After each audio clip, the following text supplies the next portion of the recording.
Hello. Hello जी सुना रही हूँ आपको। मुझे आपकी आवाज़ भी ठीक से मिल रही है। अगर कुछ और पूछना है या कोई और मदद चाहिए तो ज़रूर बताइए। Right. Now let's switch over to English now.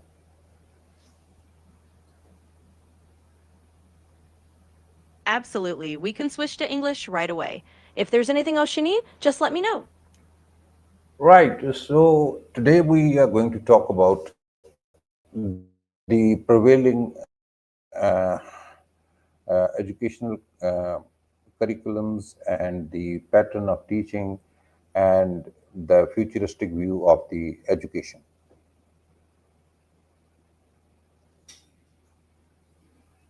That sounds like a great topic. So we'll dive into the current education curriculums, how teaching methods are structured nowadays, and then take a look at where education might be heading in the future. Just let me know if there's any particular angle you want to start with.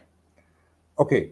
In fact, what I wanted to tell you was, uh, at present, at least in our scenario here in subcontinent and Pakistan, in especially because I'm most conversant mostly with the curriculums and the education systems in Pakistan. Here it is, the education is mainly based on the route system. Students are forced to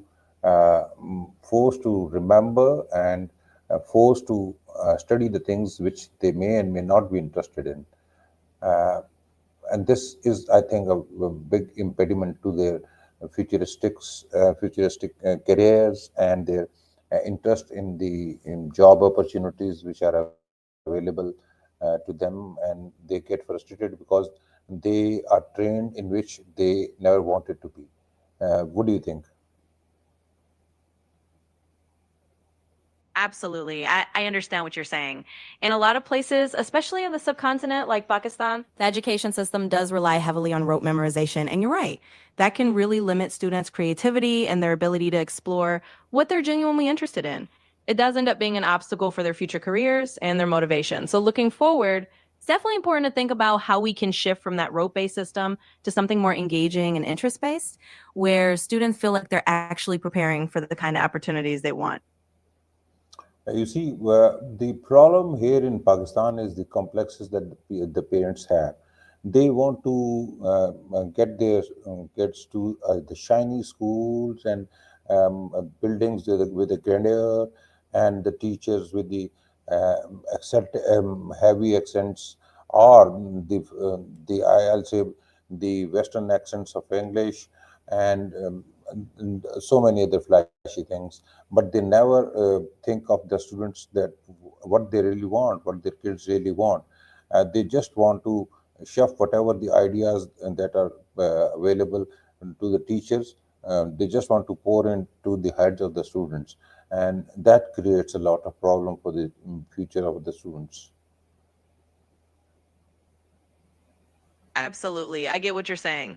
There's definitely a cultural aspect where parents often chase the appearance of prestige, like those fancy schools with Western accents and shiny buildings, rather than focusing on what actually nurtures the child's own interests and needs. And as a result, it does become this kind of one size fits all approach where kids might not be getting what they really need for their own future. So, yeah, it's a big challenge. And I think part of moving forward is helping parents understand that a child's genuine interests and skills matter just as much as the image of the school. Yeah, in fact, the problem is again that I so many quoted to so many people the very famous saying that it is easier to learn than to unlearn, because people, they are really stuck with the ideas which for which they have been um nurtured, and which they have been considering right, and even despite the fact that technology is changing, the schooling system, they just do not want to change. And this is what is the problem. And what do you think? What do you comment about this? That what I said, that it is easier to learn than to unlearn. I think you're absolutely spot on. It's a very well known truth that unlearning old habits or old beliefs is often harder than just learning something new from scratch. People do get very attached to what they've always known, and that makes it tough to embrace new approaches even when the world around them is changing. So I completely agree with you. It's one of those challenges where, as we move forward, part of the work is not just teaching new things, but also gently helping people let go of those older mindsets that might not serve them or their children anymore. You see, that is why previously I used to make efforts to make adults understand and or the elder ones understand. But now I have come to know that it's very difficult to inculcate new ideas to the elders because I had read somewhere that you can fill the cup only if it is empty.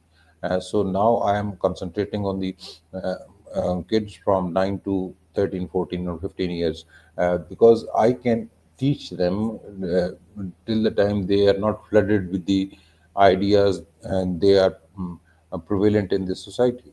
What do you think? I think that's a really thoughtful approach. It does make a lot of sense to focus on younger kids who are still forming their ideas and haven't yet been completely filled up with those rigid societal expectations. It's kind of like you're working with a blank slate, or at least a more open one. And that can definitely be more effective in the long run. So I think it's a great strategy. By nurturing those younger minds, you're giving them the tools to think differently,